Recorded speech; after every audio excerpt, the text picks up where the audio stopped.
A2 Vijayasai Reddy గారి పైన subject ప్రధానం.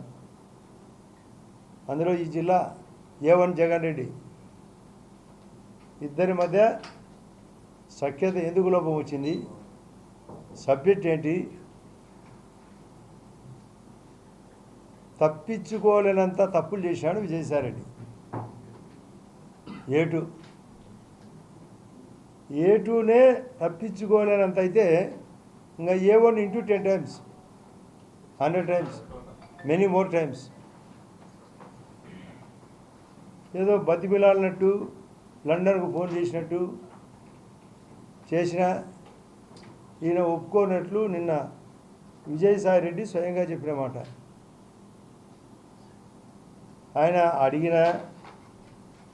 ఆయన అడుక్కునే బెగ్గింగ్ ఈయన వినలేదు అని చెప్తున్నాడు. ఎందుకు అని అంటే నన్ను అడిగినారు ఎందుకు గాను వినిన్నాడు అంటే ఆయన పార్టీ అడుక్కుపోయింది, ఆయన అడుగు దశకు చేరింది, ఇంకా అడుగు దశలోకి చేరుతుంది అనేది ఆయన ఆలోచన. పాపాలు అనేకం చేసినారు, ఇది తప్పించుకోలేరు. నేను ఎప్పుడో చెప్పిన వేదం నా వాదంలో, వైఎస్ఆర్ పార్టీ డైనోసార్ అని. నేను గతంలో ఇక్కడే ప్రెస్ మీట్లో చెప్పినా కూడా, అంతకుముందు చాలా చోట్ల చెప్పిన. వైఎస్ఆర్ ఇక డైనోసార్, జగన్ సార్ బెకార్. ఆ జగన్ సారు నమ్ముకునే వాళ్ళందరూ బికారని. అదే జరుగుతుంది. వాళ్ళ వాదం ఆర్తనాదం. అసలు ఆయన అంటాడు 18 రోజులకే పోయి ఢిల్లీలో అసలు ఆంధ్రప్రదేశ్లో లా అండ్ ఆర్డర్ సరిగా లేదు, రాష్ట్రపతి పాలన అంటాడు. మొన్న పులివెందుల్లో 20 days బ్యాక్ పులివెందులకు వచ్చి ఒక DSP మురళీనాయకును, ఆయన మురళీనాయక్ గారిని నేను 2-3 నెలల్లో ప్రభుత్వం పడిపోతుంది, నేనే మళ్ళీ అధికారంలోకి వస్తా అని బెదిరించిపోయినట్టు పత్రికల్లో స్వయంగా వచ్చింది. నేను కూడా స్వయంగా DSP గారితో మాట్లాడితే అవును సార్ ఈ మాదిరి అంటున్నాడని చర్చకు వచ్చింది మా మంత్రుల దగ్గర, మా వాళ్ళ దగ్గర. ఏమంటే ఇంకా కండకావరం తగ్గలే అతనికి, జమిలి ఎలక్షన్లు వస్తాయనేది. ఇలాంటివన్నీ చూసిన తర్వాత విజయసాయి రెడ్డి ఎందుకు ఈ దరిద్రం అని బయటకు వచ్చాడు. కాబట్టి ఆయన్ను ఈ సందర్భంగా ఇప్పుడైనా తెలుసుకొని, ఇక పార్టీ బ్రతకదని తెలుసుకొని బయటికి వచ్చినందుకు నేను విజయసాయి రెడ్డి గారిని హృదయపూర్వకంగా అభినందిస్తున్నా. నేను అందరినీ కోరుతున్నా మిగతా వాళ్ళను, ఎట్లా పోతుంది పార్టీ, దరిద్రం నుంచి బయటికి రండి. ఆ దరిద్రం నుంచి ఈ రాష్ట్రం ఈ దేశం బాగుపడాలా, ఇలాంటి పార్టీ ఉండకూడదు.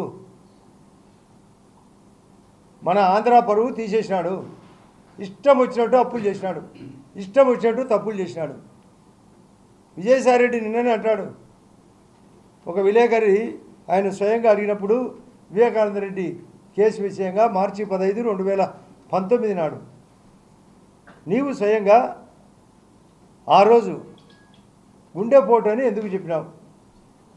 ఆయన అంటాడు, ఆయనకు ఎవరో ఒక విలేకరి ఫోన్ చేసినాడంట, గుండెపోటుతో చనిపోయినట్టు వార్తని. దాని క్లారిఫికేషన్లో భాగంగా విజయసాయి రెడ్డి అవినాష్ రెడ్డి గారికి ఫోన్ చేసినాడంట, ఎంపీ గారికి. ఆయన ఫోన్ నుంచి మరొకరు చెప్పినారంట గుండెపోటు అని, దాని కారణంగా చెప్పినాడు అన్నాడు.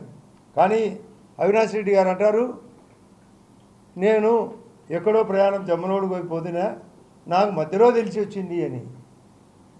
కానీ అవినాష్ రెడ్డికి ఫోన్ చేస్తే అవినాష్ రెడ్డి మనిషి చెప్పినట్టు చెప్తున్నాడు విజయసాయి రెడ్డి.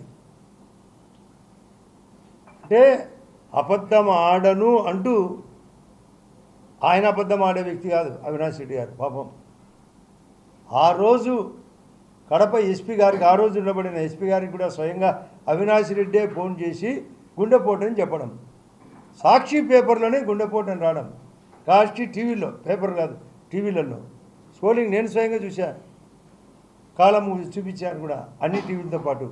కానీ ఈరోజు నాకు తెలిసి ఇక్కడ సాక్షి ఎప్పుడు ఉండదు, ఇప్పుడు కూడా లేదు, అది మామూలే, అది ఇప్పుడు మాయమైపోయింది, అది ఎప్పుడు ఉండదు, తప్పించుకోవడమే. అంటే ఈ విధమైన ప్రవర్తనతో విజయసాయిరెడ్డి గారు నిజం చెప్పాల్సిన అవసరం ఉంది కాబట్టి చెప్పినాడు కూడా నేను. అవినాష్ రెడ్డి ఏమో గుండెపోటని, కానీ గుండెపోటని చెప్పినాడు వాళ్ళ మనిషి ద్వారా అని. గతంలో ఒక సామెత ఉండేది, పలికేడు వాడు రామభద్రుడట, పలికించెడు వాడు రాముడట అని. అంటే అవినాష్ రెడ్డి రాముడై రామభద్రుని ద్వారా విజయసాయిరెడ్డి గారికి చెప్పించాడు, అంటే గుండెపోటని. ఆ తర్వాత 1 గంట ప్రాంతంలో ఆ రోజు అంటే ఒకవైపు గోడలకు ఎక్కడంటే కింద ప్లస్ బాత్రూంలో కడుగుతా అంటే, ఒకవైపు కుట్లేస్తా అంటే, ఒకవైపు కట్లు కడతా అంటే, కనికట్లు చెప్తా అంటే, మధ్యలో మేము దూరి వైరస్ మాదిరి మేము పొడిచి చంపినామంట. నరికినామని, పొడిచినామని, నరికి షర్మిలా గారు చెప్పినట్లు నామినేషన్ ఆమె ఎంపీగా పోటీ చేసినప్పుడు మొన్న 8 నెలల కిందట కడపలో, ఇదే కడపలో సారికేమో చిన్నది, సారుకు అప్పకు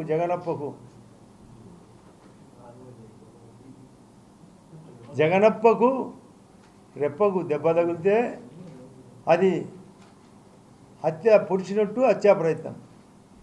వాళ్ళ చిన్నాయన్ను స్వయంగా నరికి చెబితే మాత్రం గుండెపోటు. ఆమె స్వయంగా చెప్తుంది, షర్మిలా గారే. మేము చెప్తున్నాం, ఏంది ఇది, ఎక్కడికి పోతుంది ప్రయాణం? ఈ రాష్ట్రం బాగుపడాలా కాబట్టి అందరినీ మళ్ళీ చెప్తున్నాం, మీ దరిద్రం నుంచి బయటకు రండి, ఆ దరిద్రుని వదలండి, రాజకీయాలు గుడ్ బై చెప్పండి, ఈ రాష్ట్రం బాగుపడాలా. వికసిత్ భారత్ కావాలా, మా మోడీ గారు చెప్పినట్లు వికసిత్ ఆంధ్రప్రదేశ్ కావాలా. 5వ స్థానంలో ఉంది. ఈరోజు గణతంత్ర దినోత్సవం సందర్భంగా చెప్తున్నాం, మరొక 2 ఇయర్స్ స్పాన్లో 3వ స్థానం రావాలా. 2047కు ప్రపంచంలోనే మొదటి స్థానం రావాలా. అది మా ఆశయం. దానికే ఇక్కడ ఈ ఆంధ్రప్రదేశ్లో ఎక్కడ లేని విధంగా మొన్న 18వ తేదీ నాడు వైజాగ్లో రైల్వే జోన్ ప్రకటన జరిగింది. అమిత్ షా గారు 19వ తేదీ విజయవాడకు వచ్చి మేము 3 అంతలు అభివృద్ధి చేసేదానికి సహాయపడుతున్నాం. అందులో భాగమే ఇక్కడ ఆంధ్రప్రదేశ్లో 50,000 కోట్లతో రైల్వేలు, 70,000 కోట్లతో రైల్వేలు, 50,000 కోట్లతో నేషనల్ హైవేలు. రైల్వే జోన్ విశాఖకు 11,400 స్టీల్ ఫ్యాక్టరీకి సాయం.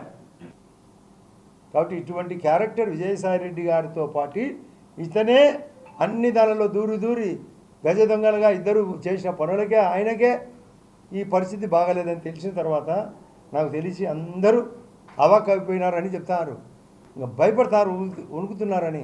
ఆయన లండన్ నుంచి దిగాలకు చాలామంది లండన్కి పోతారు, ఆయన ఇక్కడ, వాళ్ళ పార్టీ అంతా అక్కడ లండన్కు, అంటే అండర్ గ్రౌండ్కి అందరూ వెళ్ళిపోవాల్సిందే. ఇది పరిస్థితి. ఎక్కడ ఏమి చేసేది లేదు. ఈ జిల్లా సర్వనాశనమైంది ఆయన వల్ల, ఈ రాష్ట్రం సర్వనాశనమైంది.